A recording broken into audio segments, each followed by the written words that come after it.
1 বছর আগে রহস্যময় উজ্জ্বল গোলকগুলি বিশ্বজুড়ে আকাশে হাজির হয়, তবে মেরু অঞ্চল এবং রাশিয়ার কিছু এলাকা বাদে।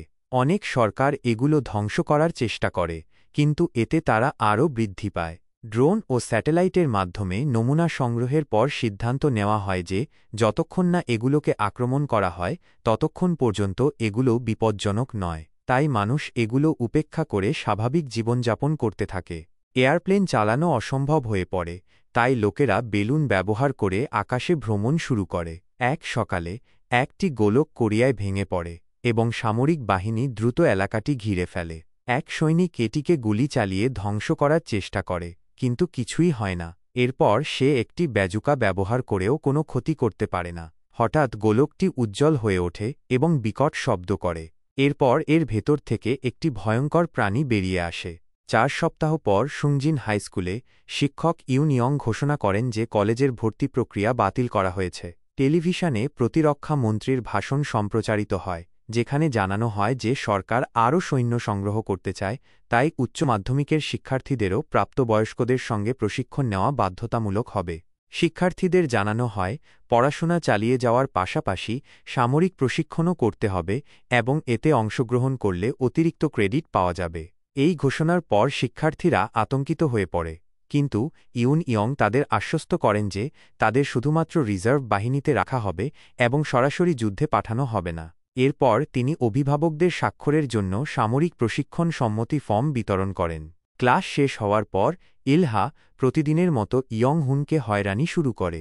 দীর্ঘদিন ধরে সহ্য করার পর ইয়ং-হুন রেগে গিয়ে ইলহার ওপর আক্রমণ করে। দুজনের মধ্যে মারামারি শুরু হয় এবং শেষ পর্যন্ত অন্য শিক্ষার্থীরা এসে তাদের আলাদা করে।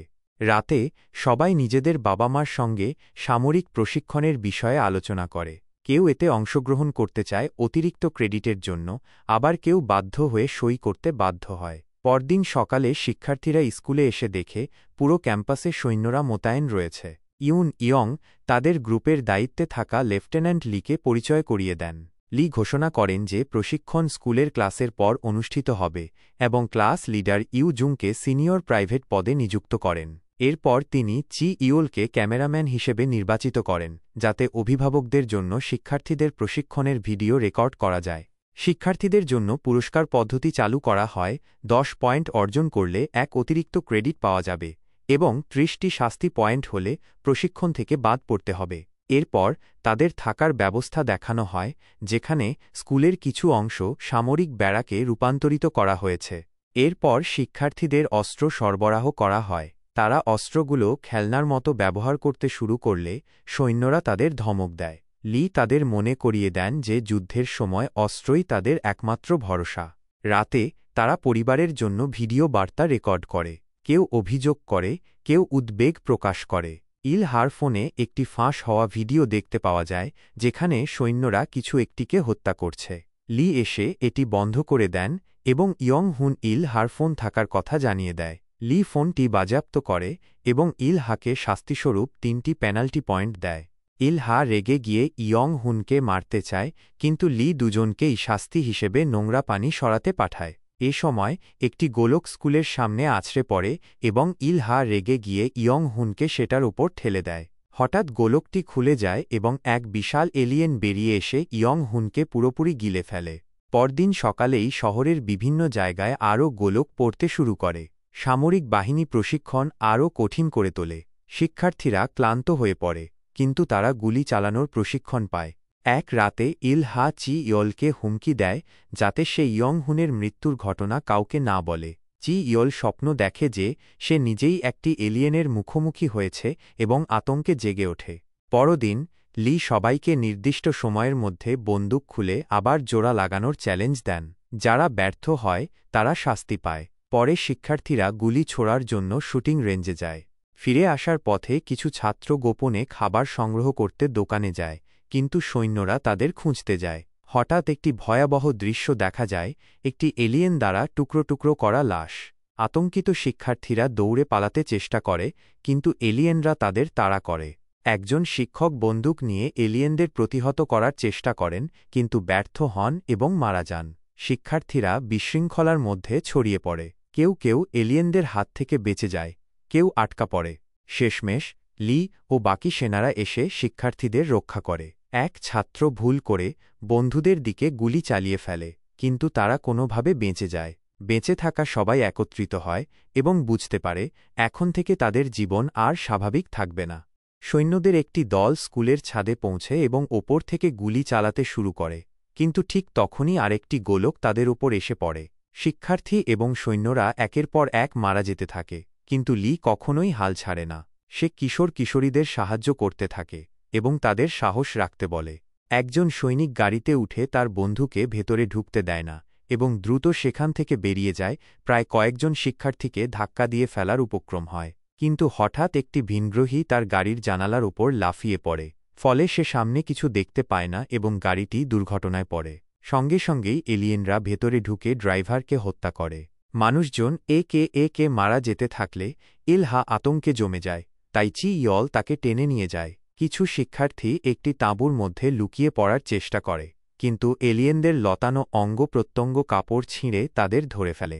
ওন বিন গুলি চালিয়ে এলিয়েনদের মারার চেষ্টা করে, ফলে বেশিরভাগ শিক্ষার্থী পালাতে সক্ষম হয়। তবে তায়েক ধরা পড়ে এবং ওন বিন কিছু করতে পারার আগেই তাকে হত্যা করা হয়। যখন এলিয়েনরা তাকে ধীরে ধীরে খেতে থাকে, তখন ওন বিন দয়া করে তাকে গুলি করে মেরে ফেলে। অন্যদিকে ইয়ং শিনকে একটি এলিয়েন ধরে ফেলে, তাই সিওল আতঙ্কিত হয়ে একটি বাক্স দিয়ে আঘাত করতে থাকে। নারা একটি বন্দুক খুঁজে পেয়ে কোনোরকম দ্বিধা ছাড়াই গুলি চালিয়ে বন্ধুদের রক্ষা করে। অবশেষে বেঁচে যাওয়া শিক্ষার্থীরা স্কুলের ভেতরে পালিয়ে যেতে সক্ষম হয়, কিন্তু আরেকটি গোলক পড়ে প্রবেশপথ বন্ধ করে দেয়। শিক্ষার্থীরা দ্রুত দরজা আটকে দেয় এবং নিজেদের ক্লাসরুমে লুকিয়ে ফেলে। সৈন্যরা তাদের ডরমিটরিতে পাঠায়, যেখানে তারা অস্ত্র সংগ্রহ করে এবং প্রস্তুতি নিতে থাকে।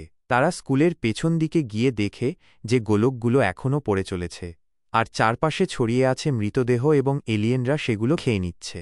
লি দ্রুত শিক্ষার্থীদের দুটি দলে ভাগ করে দুইটি ট্রাকের দিকে দৌড়াতে বলে। সৈন্যরা এবং নারা ও জাংশু তাদের কভার ফায়ার দিতে থাকে।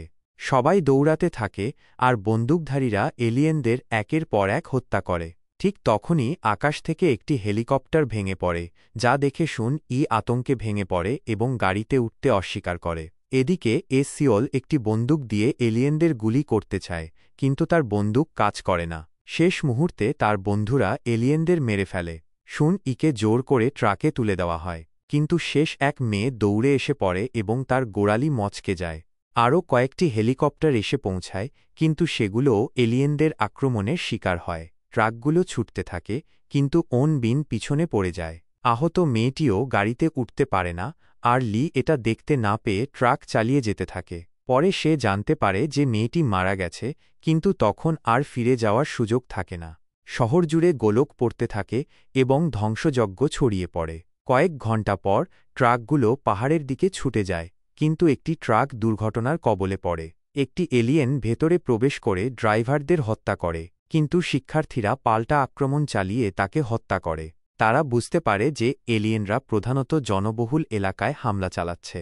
ইয়ং শিন একটি মানচিত্র খুঁজে পায় এবং দেখে যে আশ্রয়স্থল 20 কিলোমিটার দূরে, কিন্তু গরম এবং শয়নের আহত অবস্থার কারণে তারা সাহায্যের জন্য অপেক্ষা করার সিদ্ধান্ত নেয়। কিছু শিক্ষার্থী আশেপাশে খুঁজে একটি পরিত্যক্ত বাড়ি খুঁজে পায় এবং সেখানে আশ্রয় নেয়। ফোন কাজ করে না, কিন্তু অন্তত পানির ব্যবস্থা আছে। তারা একটিতে তরল নাইট্রোজেনের ট্যাঙ্ক এবং একটি ট্রাক খুঁজে পায়, কিন্তু কেউ চালাতে জানে না। এদিকে অন্য ট্রাকটি নিরাপদ আশ্রয়ে পৌঁছে যায়, কিন্তু লি বুঝতে পারে প্রথম ট্রাকটি আসেনি। সে তার উচ্চপদস্থ অফিসারের কাছে ফিরে যেতে দেওয়ার অনুমতি চায়, কিন্তু তার অনুরোধ প্রত্যাখ্যাত হয়। পরে ওন বিন একজন সৈনিককে বিভ্রান্ত করে ট্রাকের চাবি চুরি করে এবং লি সহ শিক্ষার্থীরা গোপনে উদ্ধার অভিযানে বেরিয়ে পড়ে। অন্যদিকে পরিত্যক্ত বাড়িতে জুনহি লুকিয়ে রেখে দেওয়া রামেন খেতে যায় এবং হঠাৎ একটি এলিয়েন দেখতে পায়। সে দ্রুত দৌড়ে ফিরে এসে বন্ধুদের সতর্ক করে এবং তারা দরজা আটকে লুকিয়ে পড়ে, কিন্তু এলিয়েন ভেন্টিলেশন দিয়ে ঢোকার চেষ্টা করে। তাই সবাই দ্রুত অন্য ঘরে চলে যায় এবং আবার দরজা বন্ধ করে। রাতে শয়নের অবস্থা আরও খারাপ হয়ে যায়, তাই চি ইয়ল গাড়ি বের করার জন্য বেরিয়ে পড়ে, কিন্তু সামান্য আওয়াজেই এলিয়েন তার দিকে তেড়ে আসে। চি ইয়ল দৌড়ে পালিয়ে আসতে সক্ষম হয় এবং দলটি জানালা দিয়ে পালানোর সিদ্ধান্ত নেয়। পরদিন সকালে লি ও তার দল নিখোঁজ শিক্ষার্থীদের উদ্ধার করতে পৌঁছে যায় এবং তারা এলিয়েনদের পরাজিত করে। তারা সফলভাবে তাদের উদ্ধার করে এবং নিরাপদ আশ্রয়ে ফিরে আসে। কয়েক সপ্তাহ পরে শিক্ষার্থীরা সামরিক জীবনের সাথে খাপ খাইয়ে নিতে শুরু করে। এদিকে সেনাবাহিনী আবিষ্কার করে যে এলিয়েনরা ঠান্ডায় দুর্বল, তাই জাতিসংঘ ক্রায়োজেনিক অস্ত্র তৈরি করছে। কিন্তু যেহেতু গোলকগুলোর আক্রমণ থামেনি, কমান্ডার সিদ্ধান্ত নেন শিক্ষার্থীদের একটি বিশেষ মিশনে পাঠানো হবে। লি তাদের জানায় সফলভাবে মিশন শেষ হলে তারা বাড়ি ফিরতে পারবে, কিন্তু সবাই আতঙ্কিত হয়ে পড়ে।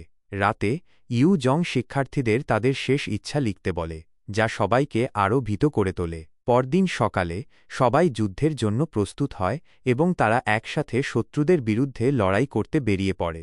এর পরের অংশে শিক্ষার্থীরা এলিয়েনদের বিরুদ্ধে আরও প্রবল প্রতিরোধ গড়ে তোলে এবং বিভিন্ন কৌশল ব্যবহার করে তাদের পরাজিত করার চেষ্টা করে। তারা একে অপরের প্রতি সাহায্য ও সমর্থন অব্যাহত রাখে এবং একসাথে কাজ করে এলিয়েনদের বিরুদ্ধে লড়াই চালিয়ে যায়। গল্পটি একটি চূড়ান্ত মিশনের দিকে এগিয়ে যায় যেখানে শিক্ষার্থীদের ভাগ্য এবং মানবজাতির ভবিষ্যৎ নির্ধারিত হয়।